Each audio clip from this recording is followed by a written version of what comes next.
Bismillahirrahmanirrahim. Assalamualaikum warahmatullahi wabarakatuh.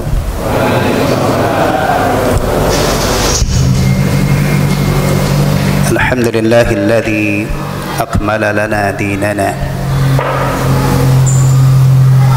wa atamma alaina ni'matah wa radiya lana al-islam dina wa amarna an nastahdiyahu siratahul mustaqim siratal ladzina an'amta alaihim النبيين الصديقين والشهداء والصالحين غير المغضوب عليهم اليهود ولا الضالين النصارى واشهد ان لا اله الا الله وحده لا شريك له واشهد ان محمدا عبده ورسوله لا نبي بعده صلى الله عليه وعلى اله وازواجه وذريته وصحابته ومن تمسك بسنته ila yaumiddin, amma ba'd.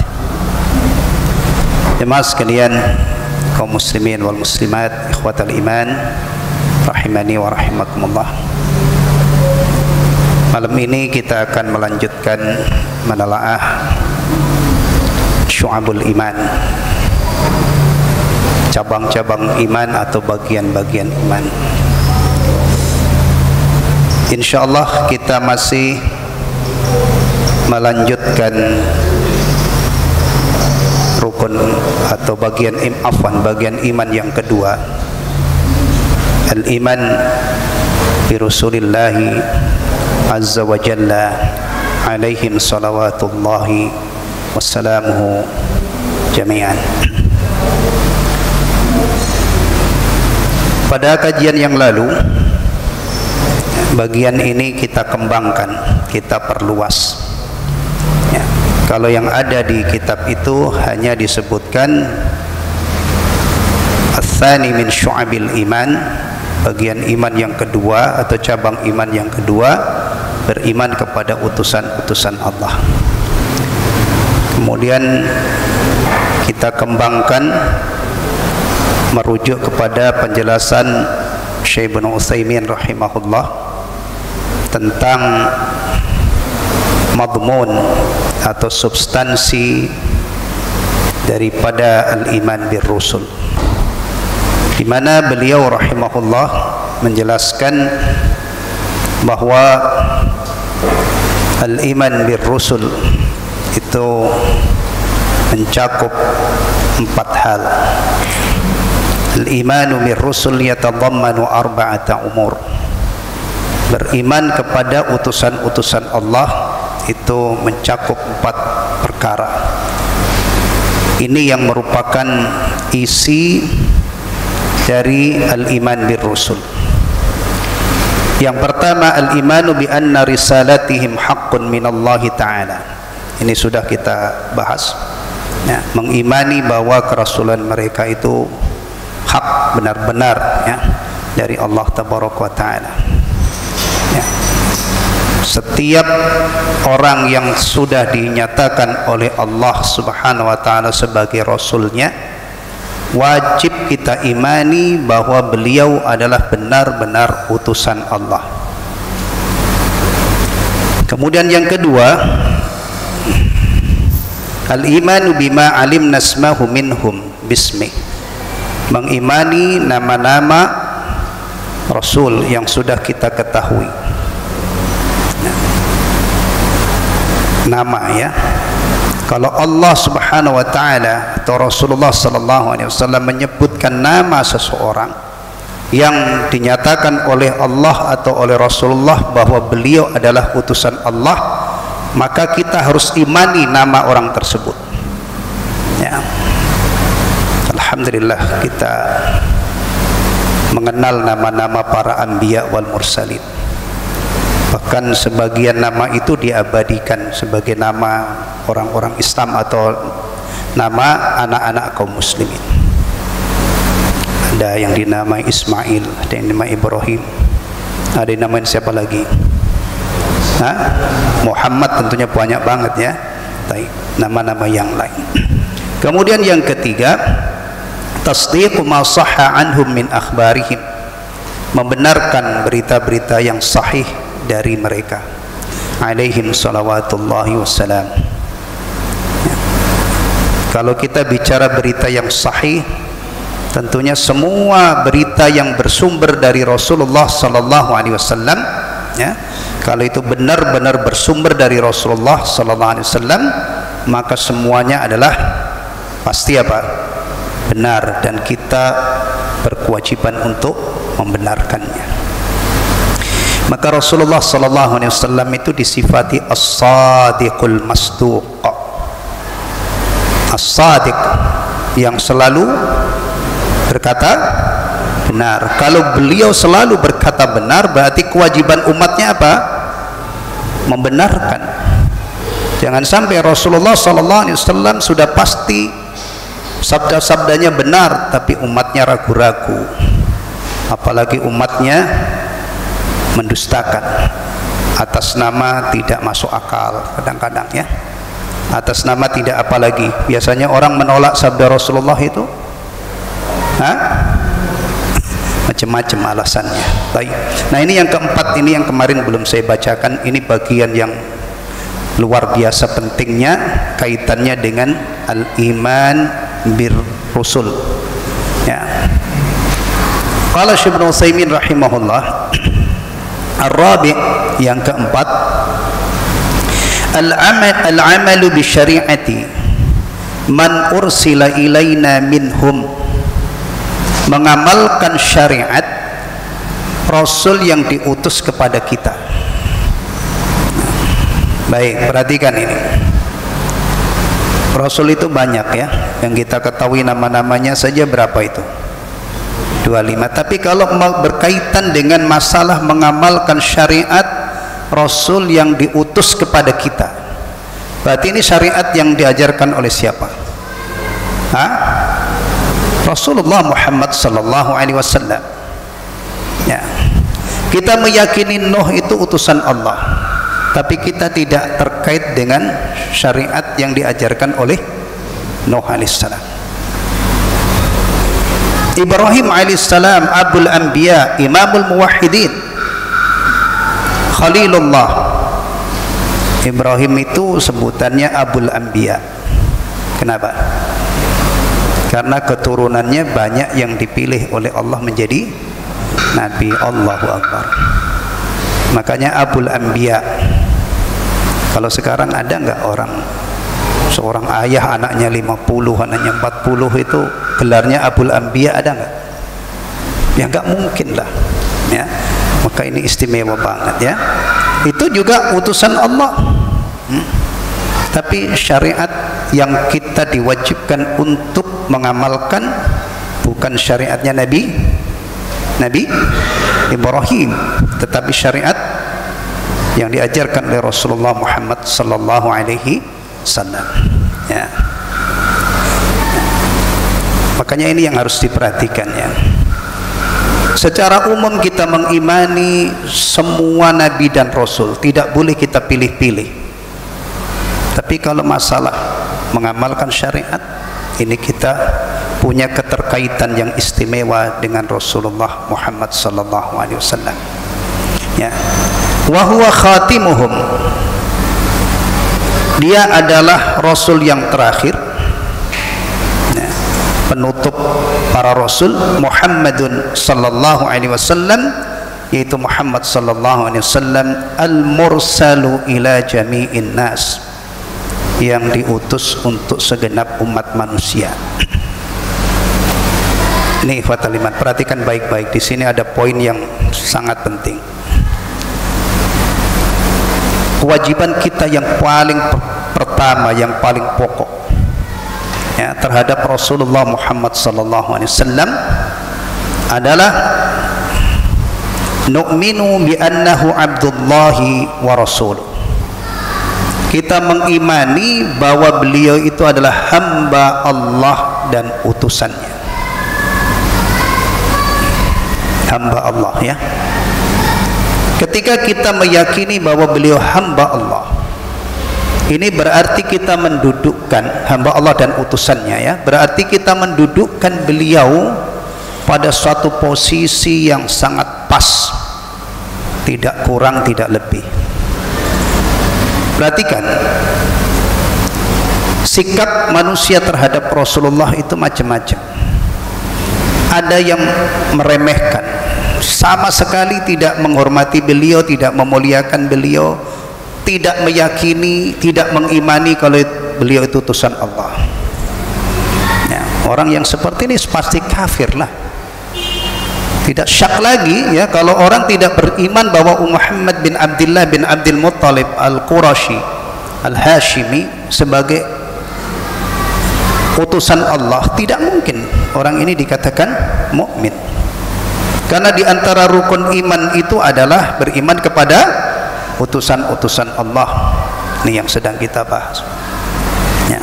Tidak cukup sampai di situ. Bagaimana kalau ada orang mengatakan begini, saya percaya Muhammad itu utusan Allah, tapi dia hanya untuk orang Arab. Saya percaya dia utusan Allah, tapi masih mungkin ada atau masih ada Rasul sesudah dia. Mukmin? Maka ini perhatikan baik-baik. Hal-hal begini nih kadang-kadang umat Islam itu enggak apa namanya, enggak bahasanya apa yang pas. Takut salah saya mengungkapkannya. Enggak ngeh istilahnya itu. Ngeh ngerti nggak? Hah? Enggak paham, enggak nyadar lah istilahnya. Tidak cukup kita hanya meyakini beliau utusan Allah, tetapi sebagai Rasul yang terakhir ini juga tidak bisa dipisahkan dengan keyakinan beliau utusan Allah dan diutus untuk segenap umat manusia. Kalau ada orang mengatakan begini, kita kan orang Indonesia, Nabi Muhammad itu kan orang Arab, ngapain kita orang Indonesia ikut-ikut beliau? Gimana ya untuk meladeni orang seperti ini, gimana? Nah, iya, kita orang Indonesia benar, beliau utusan orang Arab benar. Tapi ketika Anda mengatakan kita orang Indonesia tidak perlu ikut beliau, tidak perlu menaati beliau, di sini salah besar banget. Karena kita sebagai Muslim itu meyakini Nabi Muhammad itu benar-benar asli Arab dari Quraisy.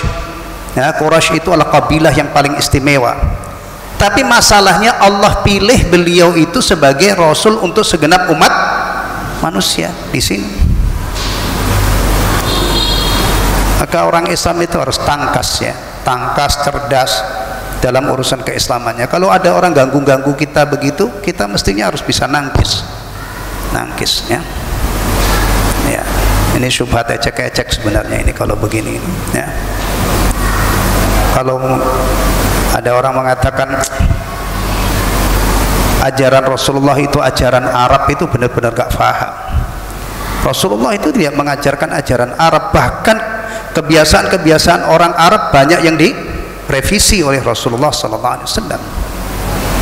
Kalau ada sesuatu yang bersumber dari Rasulullah, jangan sekali-kali kita katakan ajaran Arab, ajaran Rasulullah.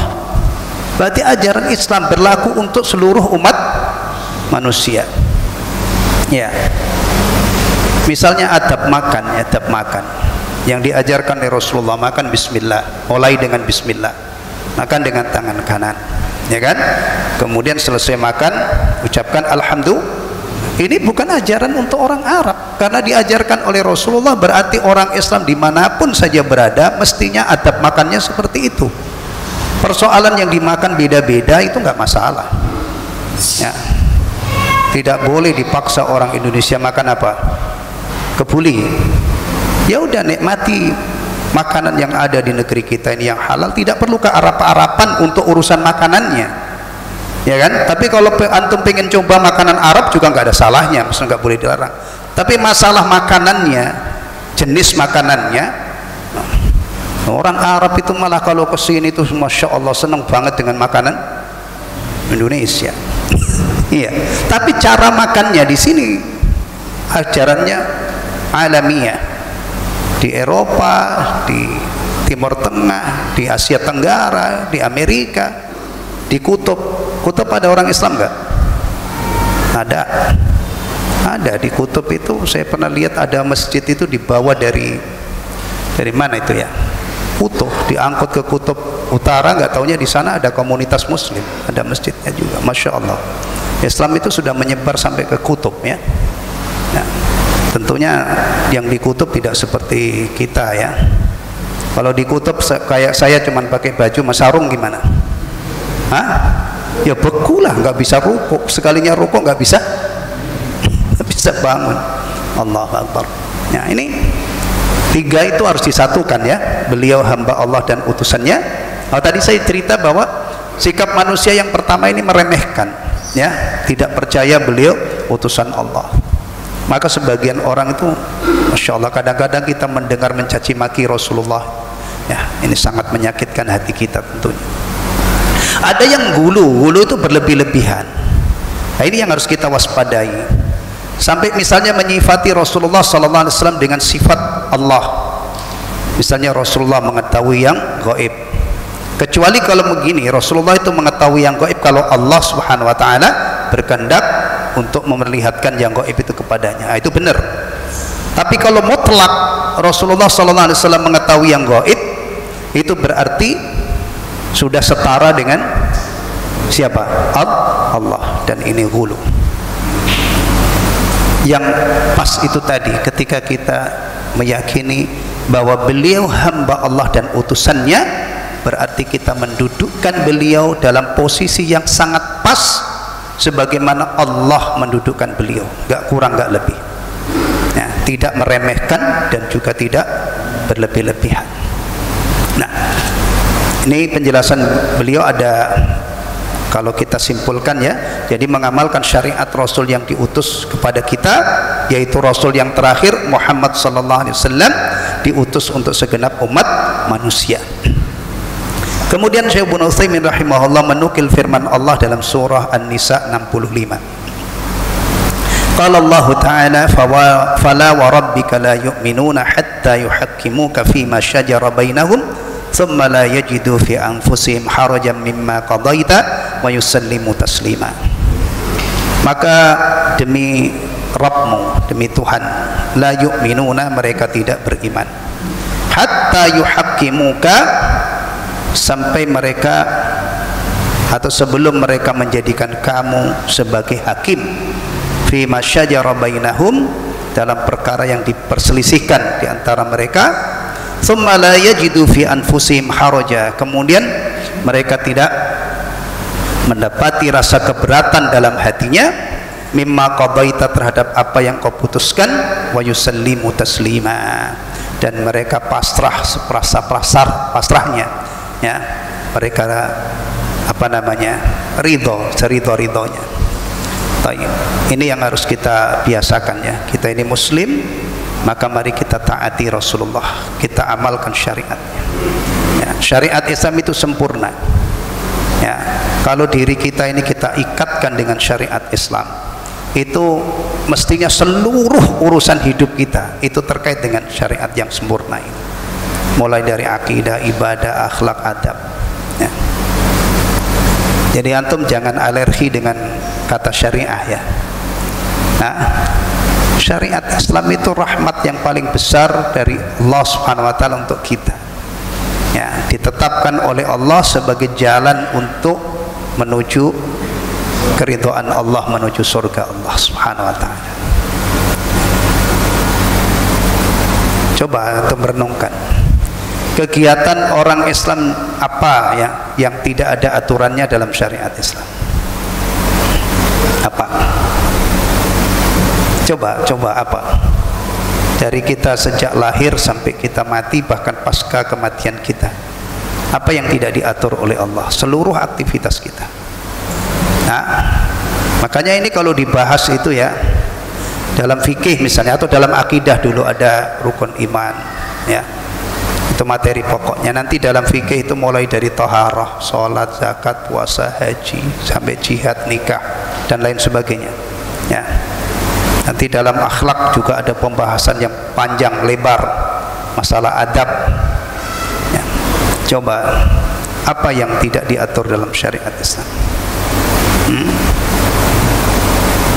Coba antum hitung, lakukan pemetaan bidang-bidang kehidupan ini yang kalau dihitung secara global, apa misalnya bidang-bidang kehidupan yang kita jalani ini. Urusan ekonomi, ada nggak syariat mengaturnya? Alhamdulillah di Indonesia sekarang ada Bank Syariah Indonesia, merger dari Bank Mandiri Syariah Mandiri, BNI Syariah, BRI Syariah, sekarang dijadiin satu, ya, namanya BSI, Bank Syariat Indonesia. Antum tidak usah heran, memang syariat itu ngatur perbankan juga, ya. Apalagi ekonomi politik ada, tapi nggak usah dibahas panjang-panjang, ya, cuman dibahas doang, kita nggak kebagian, ya. Baik. Apalagi seni. Oh iya, seni ada, syariat Islam mengatur seni. Maka kalau ada orang Islam mengatakan ini urusan seni, jangan dibawa-bawa syariat, loh maaf, Anda Muslim, Anda main di bidang seni, berarti harus memperhatikan rambu-rambu syariat. Syariat mengatur seni. Nah, apalagi nyari duit. Masya Allah, kalau orang Islam nyari duit lupa syariat Allah Subhanahu wa ta'ala, gimana? Bisa saja dapat duit banyak, tapi nanti suatu saat akan menjadi apa? Malapetaka baginya. Ya.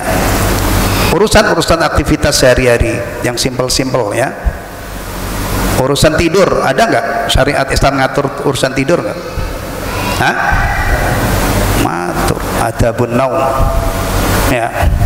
Makan, berpakaian. Ada nggak orang Islam itu bisa disalahkan pakaianmu itu tidak syar'i? Bisa nggak? Tapi hati-hati. Misalnya pakai peci begini, ini antum katakan gak syar'i, saya nggak terima. Saya pakai peci hitam, antum katakan oh itu nggak syar'i, wah itu terlalu terburu-buru antum, ya. Atau misalnya bapak pakai sarung kayak saya, dikata wah itu nggak syar'i itu, saya nggak terima itu. Antum ngawur kalau begitu. Jadi ini harus hati-hati juga, ya. Hati-hati juga seperti ini, ya. Tapi kalau misalnya ini jam saya ini misalnya emas, tapi ini bukan emas, ini orang jam murah, ya kan, cuman kuning. Tapi kalau ada laki-laki mengenakan emas, antum katakan itu tidak syar'i, maksiat itu, sahih. Atau mengenakan pakaian yang salah alamat, mestinya pakaiannya laki-laki tapi dikenakan oleh perempuan atau sebaliknya, nah itu. Nah, atau pakai sutra, ya kan, atau tasyabuh dengan pakaian orang kafir, ya itu. Nah, jadi pakaian aja kita pikir ini syar'i apa enggak. Iya, pakaian, adabul libas ada. Nah, apalagi bahkan ada qadaul hajah, aktivitas buang air. Yang sebagian orang itu buang air itu naudzubillah udah sekenanya aja, kadang-kadang di pinggir jalan dibuka itu pintunya, dia kencingin bannya itu, ya kan. Masya Allah, kalau ini Muslim malu-maluin, ya Allah, orang Islam. Adab qadail hajah, rangkaian untaian adab-adab syar'iyah bersumber dari ajaran Allah dan Rasulnya untuk urusan qadaul hajah. Dan ini, ya, syariat Islam. Makanya dulu ada seorang sahabat, Salman radhiyallahu anhu, ya, ditanya oleh orang kafir, apakah nabimu itu mengajarkan segala sesuatu hatal khiraah? Dengan gagahnya di hadapan orang kafir ini, dia jawab, bala, benar, ya, Rasulullah sallallahu alaihi wasallam mengajarkan kepada kami hatta urusan buang air. Nih, jadi kalau kita di sini tadi diingatkan oleh Syekh Ibnu Utsaimin rahimahullah, beriman kepada Rasul itu sampai mengamalkan syariat Rasul yang diutus oleh Allah kepada kita, berarti Rasulullah Muhammad sallallahu alaihi wasallam.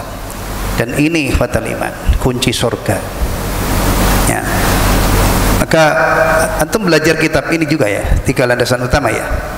Di sini Syekh Muhammad bin Abdul Wahab mengatakan begini, nah, mengingatkan bahwa annallaha khalaqana, Allah itu yang menciptakan kita, wa razaqana, dan memberi rezeki. Masya Allah, ini kalau direnungkan, ya, kita ini diciptakan oleh Allah. Ciptaan Allah itu banyak, kodok, kadal, semua itu ciptaan Allah. Tapi kita diciptakan oleh Allah jadi manusia sebaik-baik bentuk. Wa razaqana, dan Allah memberi rizki kepada kita. Rizkinya manusia itu karena manusia itu juga kelasnya tinggi, istimewa. Rizki yang untuk manusia itu juga istimewa. Ya. Coba lihat satu aja yang saya ingin angkat supaya kita jadi renungan kita. Makan dan minum kita istimewa. Ya. Sampai ada meja makan, ya. Meja makan itu mulai dari yang berapa ya? Paling murah berapa? Kalau plastik itu berapa? Ratusan ribu ya, sampai yang puluhan juta. Alat-alat makan, masya Allah. Karena manusia itu makhluk yang makannya itu elit, maka ada pelengkap makan, ada piring, ada gelas, ada sendok. Ya, kadang-kadang pakai pisau juga untuk nih alat bantu. Coba lihat makhluk yang lain. Ya, coba kalau kita pulang dari sholat isya itu lihat tikus di malam-malam begini nih, dia keluyuran keluar dari, kadang-kadang makannya apa? Sisa-sisa nasi yang ada di tong sampah. Sama-sama makhluk, rizkinya begitu, tapi lihat kita, ya, masya Allah. Kemudian tidak sampai di situ nikmat Allah, bukan hanya diciptakan, bukan hanya diberi rizki, ya, tetapi kita tidak dibiarkan lontang-lantung di dunia ini. Walam yatrukna hamalan, Allah tidak membiarkan kita ini ya tanpa arah, kebingungan, ya, sia-sia. Bal arsala ilaina rasulan, akan tetapi Allah utus seorang rasul kepada kita. Faman ata'ahu dakhalal jannah wa man asahu dakhalan nar. Nah, barang siapa yang menaati rasul itu maka kelak dia akan masuk surga, dan ini harga mati. Dan barang siapa yang durhaka kepada rasul itu maka dia akan masuk neraka. Ini harga mati. Apalagi kalau kedurhakaannya ini dalam hal-hal yang pokok, tidak menauhidkan Allah. Rasul sudah mengajarkan tauhid, orang ini durhaka, tidak mau menerima ajaran itu, ya. Lihat sahabat Nabi atau orang yang hidup semasa Nabi, ada yang dijamin masuk surga karena mereka menerima ajaran Rasulullah. Sahabat-sahabat yang al-mubasysyaruna bil jannah itu pasti sahabat-sahabat orang yang menerima ajaran Rasulullah. Lihat yang menolak, ada yang jelas-jelas sudah divonis oleh Allah pasti masuk neraka. Siapa yang menolak? Abu Lahab. Tabbat yada abi lahabi wa tab, ma aghna anhu maluhu wa ma kasab, sayasla naran dzata lahab wa imra'atuh.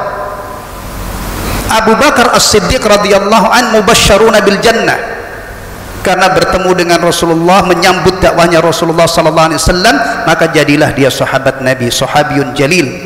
Bahkan kalau kita bicara Abu Bakar As-Siddiq adalah sahabat yang paling istimewa, manusia yang paling istimewa ba'da Rasul sallallahu alaihi wasallam, Abu Bakar As-Siddiq radhiyallahu anhu. Abu Lahab paman Nabi. Kalau dari segi kekerabatan dekat mana Abu Lahab dengan Abu Bakar? Abu Lahab paman Nabi, tapi sikapnya beda dengan Abu Bakar. Dia memusuhi Nabi SAW, anti dengan dakwah Nabi.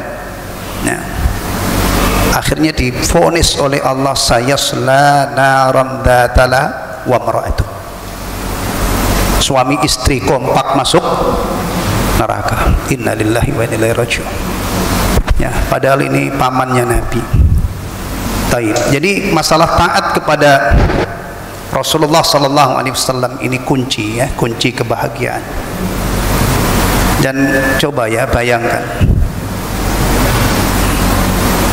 tidak banyak dai-dai yang mengingatkan masalah-masalah seperti ini, ya.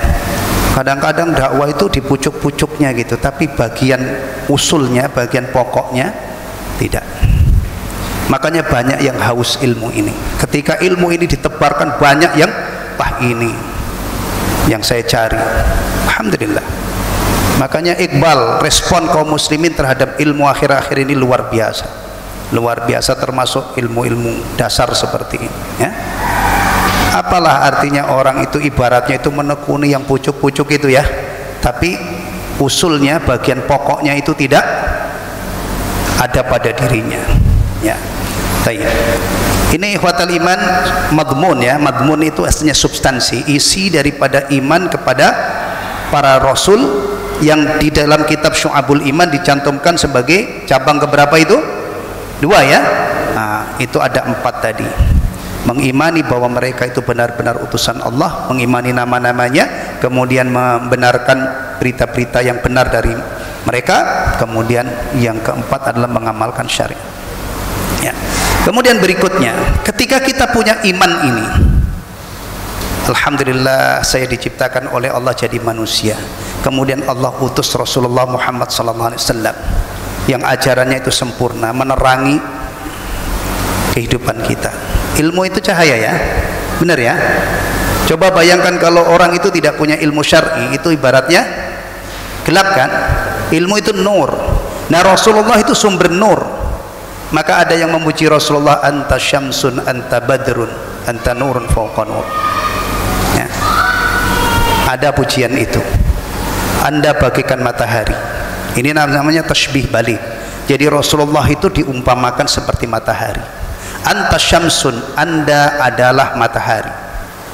Aslinya anta kasyamsi, Anda bagaikan matahari. Kemudian ini kurang mantap lagi, maka dibuang. Ada tuh tasbihnya. Ini namanya tasbih balik. Kalau dalam ilmu balaghah ini namanya tasbih balik. Penyerupaan yang sangat luar biasa. Anda matahari, maksudnya Anda bagaikan matahari, Anda bagaikan bulan purnama. Sebagaimana sambutan orang Madinah ketika Rasulullah datang, tala'al badru alaina faqtafat minhul budur, itu di antara syair yang didendangkan oleh kaum muslimin Madinah ketika menyambut Rasulullah sampai di Madinah dengan selamat. Ya. Bayangkan sunnah Rasulullah atau ajaran Rasulullah itu menerangi kita lebih terang daripada matahari. Antum kalau di WC yang gelap, ada matahari masuk nggak? Sinar matahari masuk nggak? Nggak ada kan? Tapi sunnah Rasulullah menerangi seorang muslim ketika masuk WC. Allahumma inni a'udzubika minal khubuthi wal khaba'is. Dia masuk, dahulukan kaki kiri. Masya Allah, Anda berdua dengan istri di dalam ruangan tertutup, ya. Sunnah Rasulullah tembus sampai ke situ. Antum hafalkan doa yang dibaca di dalam kamar, tapi nggak usah, ini ada anak-anak soalnya. Maksudnya disingkirin dulu. Ada akbar juga, ya, akbar ya itu ya. Masya Allah. Iya. Nah, kira-kira kalau kita itu punya iman seperti itu gambarannya, apa buah yang akan muncul dari iman ini? Nah, ini Syekh Ibnu Utsaimin rahimahullah mencoba untuk mengkalkulasi samarat. Ketika orang itu punya iman kepada Rasul dengan substansi tadi, dengan isi tadi, apa buah daripada iman? Ini akan memunculkan hal lain lagi. Yang pertama, al-ilmu bi rahmatillahi wa inayatihi bi ibadi. Orang yang punya iman ini dia mengetahui, menyadari tentang rahmat Allah dan perhatiannya terhadap hamba-hambanya. Alhamdulillah kita diciptakan oleh Allah, ya kan, sebagai makhluk yang sangat istimewa, dan juga tujuan hidupnya istimewa, ibadah kepada Allah. Nah, ini klop.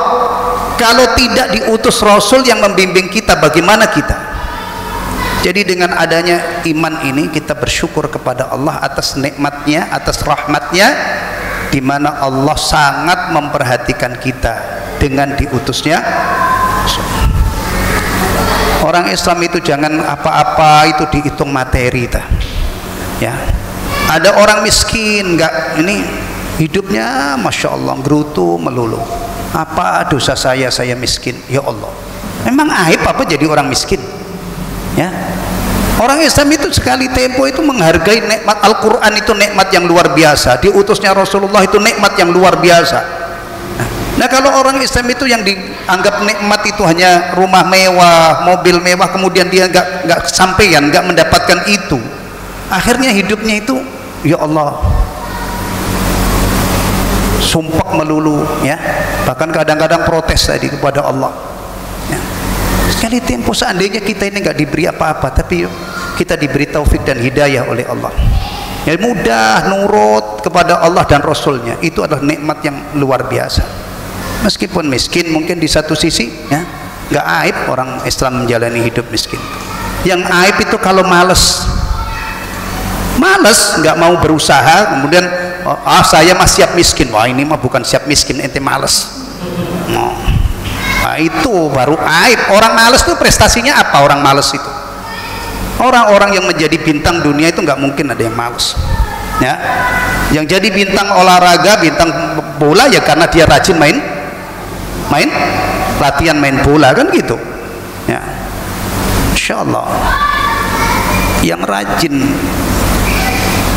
ibadah ya akhirnya dia mengorbit menjadi bintang dalam masalah ibadah. Jadi ini Allah Subhanahu wa taala sangat memperhatikan kita. Bihaitsu arsala ilaihim ar-rusul liyahduhum ila siratillahi taala. Di mana Allah mengutus kepada mereka, kepada hamba-hamba Allah, utusan-utusannya untuk membimbing mereka ke jalan Allah. Kenali diri kita baik-baik, ya. Karena kalau kita nggak kenal diri kita, nanti kita akan lebih rendah daripada hayawan. Apa sih tujuan Allah menciptakan kita di dunia ini? Wa ma khalaqtul jinna wal insa illa, ya, untuk ibadah. Nah, ingat baik-baik, ibadah itu tidak ditunaikan dengan kreasi. Manusia ini makhluk cerdas, iya, dikaruniai akal, iya, tapi urusan ibadah jangan sekali-kali diselesaikan hanya dengan akal. Urusan ibadah ini tidak mungkin diselesaikan hanya dengan akal. Saya baca lanjutnya, ya. Wa yubayyinu lahum kaifa ya'budunallah, dan menjelaskan kepada mereka, rasul-rasul yang diutus itu menjelaskan kepada mereka kaifa ya'budunallah, bagaimana mereka beribadah kepada Allah. Tapi sebelum ini ada yang lebih pokok lagi, ya, menjelaskan siapa yang berhak disembah dan diibadahi, ya. Jadi seorang muslim ketika dia beribadah itu sudah punya keyakinan annahu la ilaha illallah. Jangan ibadah sudah rajin tapi masalah siapa yang berhak disembah dan diibadahi itu belum jelas. Nanti ibadahnya sekali tempo kok, satu ke jalur ini, ke jalur ini, ke jalur ini. Enggak.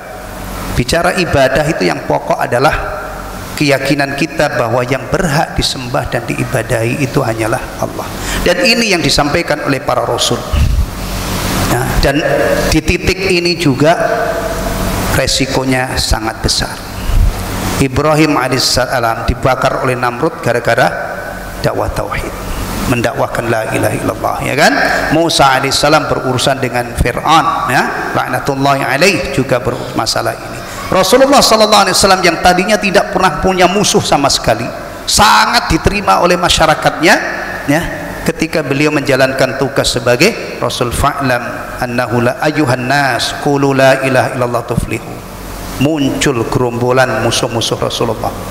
Bahkan pamannya tadi yang saya ceritakan, itu dalam satu riwayat disebutkan ketika Rasulullah mendatangi kerumunan orang, kerumunan, ya, kan waktu itu belum ada COVID. Nah, sekarang juga saya yakin kalau Rasulullah hidup sekarang mungkin juga pakai masker beliau, atau datang ada agak berjaga jarak. Itu dulu datang ke pasar, ayuhan nas qulu la ilaha illallah. Itu yang didakwakan Rasulullah. Apa yang dilakukan oleh pamannya Abu Lahab di belakangnya? Apa? Hai manusia, jangan kamu ikuti dia, jangan percaya dia, dia pendusta. Dilempari batu oleh Abu Jahal, itu kaki Rasulullah berdarah-darah. Nih, kalau kita bicara ibadah itu pastikan yang sebelum kita mujahadah menegakkan sholat, ya, puasa, zakat dan seterusnya, itu kita punya keyakinan la ilaha illallah, sehingga seluruh ibadah itu jalurnya jelas, bermuara kepada Allah Subhanahu wa taala. Ya, ikhlas, diikhlaskan, diperuntukkan hanya untuk Allah. Nah, kenapa ini kita pandang sebagai nikmat yang istimewa? Diutusnya Rasul yang menjelaskan masalah ibadah, menjelaskan la ilaha illallah, kemudian menjelaskan cara beribadah. Nah, ini, ya, kita beribadah itu terkait dengan Rasul. Wudu kita, sholat kita, puasa kita, haji kita, ya, dan ibadah-ibadah yang lain, ya. Alhamdulillah. Li'annal aqlal basyari la yastaqillu bi ma'rifati dzalik. Karena akal manusia tidak cukup untuk mengetahui semua itu. tidak bisa mandiri untuk mengetahui semua itu. Urusan ibadah jangan disandarkan kepada apa? Akal. Tapi urusan ibadah itu dibangun di atas prinsip ittiba, mengikuti. Ya. Udah. Dakwah seperti ini hak. Tapi ingat ya, tidak mesti semua yang hak itu ketika didakwahkan langsung diterima. Hari ini dai-dai yang mengajak manusia, mari kita beribadah, mengikuti Rasul, menyontoh Rasulullah, banyak yang kritik ya. Dan itu tidak aneh, dai-nya juga harus sadar siapa saya. Dulu Nabi Muhammad SAW dan Rasul-Rasul yang lain mengajarkan tauhid. Tauhid itu ajaran yang paling kuat ya. Dalilnya paling kokoh, paling banyak ya. Kita meyakini bahwa Allah yang tidak ada yang berhak disembah kecuali Allah, itu adalah udah kebenaran yang luar biasa kuatnya. Tapi apa yang terjadi? Banyak yang menolak ya. Jadi ini ketika kita mengimani utusan-utusan Allah tadi sampai kepada Rasulullah Muhammad SAW, salah satu buahnya adalah alhamdulillah, Allah perhatikan saya, Allah utus seorang Rasul yang membimbing saya untuk memperkenalkan siapa yang berhak disembah dan juga mengajarkan bagaimana cara saya beribadah kepada Allah. Alhamdulillah, summa alhamdulillah. Nah, ini harus dihayati. Baik. Yang kedua, as-saniyatu syukruhu ta'ala ala hadhihi ni'matil kubra, bersyukur kepada Allah atas nikmat yang agung. Ya. Ini diantara buahnya. Wa ma arsalnaka illa rahmatan lil alamin. Begini ikhwatal iman, kita itu kalau ingin mengetahui nilai sebuah nikmat itu ada cara yang sangat sederhana. Ada cara yang sangat sederhana. Mensyukuri nikmat mata itu caranya adalah bayangkan kalau kita nggak punya mata. Nikmat lesan, masya Allah, lidah yang kecil tidak bertulang ini ya. Bayangkan kalau kita tidak dikarunia oleh Allah alat ucap ini, alat berujar ini ya, berucap yang namanya lidah, gimana kita? Jelas banget kan, sudah bisa digambarkan kan? Atau misalnya ini yang kaitannya dengan apa namanya? Fisik kita. Bagaimana kalau antum tidak mendapatkan, kita tidak mendapatkan oksigen untuk bernafas dalam setengah jam? Gimana? Nih air nih, segagah-gagahnya orang sebulan dia nggak dapat air untuk minum, masih bisa gagah? Masya Allah. Sekarang kita bawa dengan cara yang sama. Bayangkan kalau Rasul itu tidak diutus oleh Allah. Apakah ada masjid begini ini? Apa ada orang-orang kayak kita ini? Ada orang ke tempat wudu-wudu kemudian rukuk sujud? Ada? Makanya dulu sahabat-sahabat Nabi itu kalau memuji Rasulullah diantaranya, kalau bukan karena anda ya Rasulullah kami tidak kenal sholat, kalau bukan karena anda ya Rasulullah kami tidak kenal zakat dan seterusnya, tidak kenal puasa. Bayangkan kalau Allah tidak mengutus Rasul, kita menghadirkan kita di muka bumi tapi tidak dilengkapi dengan nikmat diutusnya Rasul, apa jadinya kita? Rasul sudah diutus saja masih ada orang yang nyembah pohon, nyembah batu, nyembah matahari karena tidak mau mengikuti. Rasul sudah diutus, masya Allah, kita ini satu saat tertentu subuh, duhur kita toharoh, wudhu, kadang-kadang mandi, mengenakan baju yang bagus, bahkan itu tidak cukup masih pakai wewangian, kita pergi ke masjid. Ini orang-orang yang taat Rasul. Yang tidak, ada kelompok orang-orang yang tidak mau berpakaian. Sekarang ini itu bukan orang-orang gembel, bukan, orang memang sengaja memilih, kata isu mereka adalah kembali ke alam. Jadi nggak pakai baju, mereka bikin komunitas. Nah, coba bayangin Pak Akbar, kalau kita itu tidak dapat hidayah seperti itu kita. Masya Allah. Ya, nih syukur atas nikmat diutusnya Rasul. Akhirnya kita kenal aurat, kita tutup. Bahkan kadang-kadang dalam kondisi tertentu ketika kita menegakkan sholat, tempat harus steril dari najis, pakaian harus steril dari najis, badan steril dari najis. Itu istimewa banget. Makanya kalau ada orang Islam udah nggak sholat itu, nggak wudhu, gimana gitu? Nah, bayangin sendiri. As-salitsah mahabbatur rusul alaihi wassalatu wassalam wa ta'dhimuhum. mencintai utusan-utusan Allah dan memuliakan, mengagungkan mereka. Utusan Allah itu orang-orang pilihan Allah. Pilihan Allah itu berarti orang istimewa. Antum pernah dengar nggak ada orang mencalonkan jadi rasul kemudian gagal sehingga stres? Tapi kalau calon anggota dewan nggak jadi, stres ada ya? Karena itu biaya besar. Rasul itu tidak ada pencalonan. Allah Al-Alimul Khabir, Allah yang maha mengetahui, memilih siapa saja yang dikehendaki. Makanya kesalahannya orang Yahudi itu luar biasa besarnya dan aneh. Mereka itu tidak terima Rasulullah Muhammad SAW dipilih oleh Allah menjadi Rasul. Hasad mereka, nggak terima. Masya Allah. Padahal Allah punya kewenangan untuk memilih siapa saja yang dikehendaki. Rasul itu orang-orang istimewa, maka akhirnya kita mencintai mereka, mencintai orang-orang yang mengamalkan ajaran Rasulullah Muhammad SAW. Apalagi kaitannya dengan Rasulullah ya. Tidak mungkin kita menjadi mukmin sejati kalau kita belum bisa mencintai beliau melebihi diri kita dan melebihi semua orang. Cinta kepada Rasulullah bukan rontokan, bukan sisa-sisa cinta kita kepada istri, kepada anak, kepada dunia ini, tapi kita dituntut untuk mencintai beliau melebihi semua orang, bahkan melebihi diri kita sendiri. Alhamdulillah, selesai berarti bulan depan insyaallah ya. Kita masuk ke cabang yang ketiga. Apa di situ cabang ketiga? Malaikat ya. Itu pembahasannya juga ringkas banget, tapi nanti akan saya kembangkan juga insyaallah ya, dengan merujuk kepada penjelasan Syekh Ibnu Utsaimin terhadap arkanul iman.